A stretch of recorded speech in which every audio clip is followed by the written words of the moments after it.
Assalamualaikum warahmatullahi wabarakatuh.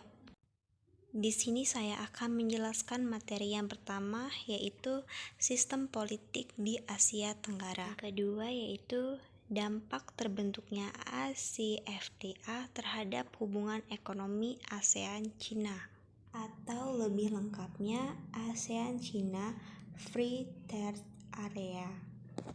Sistem politik Asia Tenggara. Politik Asia sangat bervariasi seperti yang diharapkan dari sebuah dataran besar dan populasi yang beragam. Peradaban memiliki sejarah panjang di seluruh Asia dan mungkin terlibat politik dari awal, meskipun beberapa dari yang paling awal dilihat struktur politik.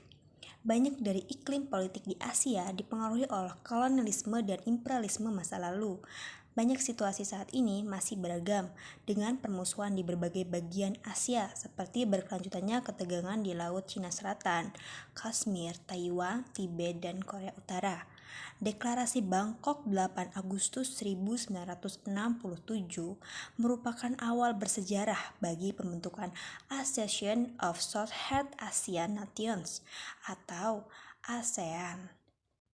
Deklarasi ini merupakan dasar yang menjadi rujukan bagi setiap aktivitas ASEAN dalam perwujudan segala tujuannya. Sebelum krisis ekonomi tahun 1997, negara-negara anggota ASEAN sebenarnya telah mengalami kemajuan ekonomi, namun krisis ekonomi yang telah mengakhiri masa perkembangan ekonomi tersebut. Yang kedua yaitu dampak terbentuknya ASEAN terhadap hubungan ekonomi ASEAN-Cina.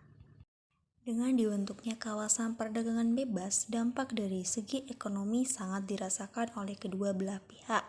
Kesepakatan ini dapat meningkatkan perdagangan ataupun investasi dari kedua belah pihak, seperti data yang ditunjukkan pada bagian sebelumnya. Meskipun secara ekonomi Cina lebih diuntungkan, tetapi hal ini tidak menjadi penghalang bagi keberlangsungan hubungan ekonomi.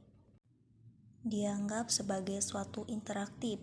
Jika pada masa sebelumnya Jepang dijadikan pendorong ataupun lokomotif dalam pertumbuhan ekonomi di kawasan Asia Tenggara, maka saat itu pertumbuhan ekonomi Cina diharapkan dapat menjadi lokomotif lain dalam meningkatkan pertumbuhan ekonomi tersebut.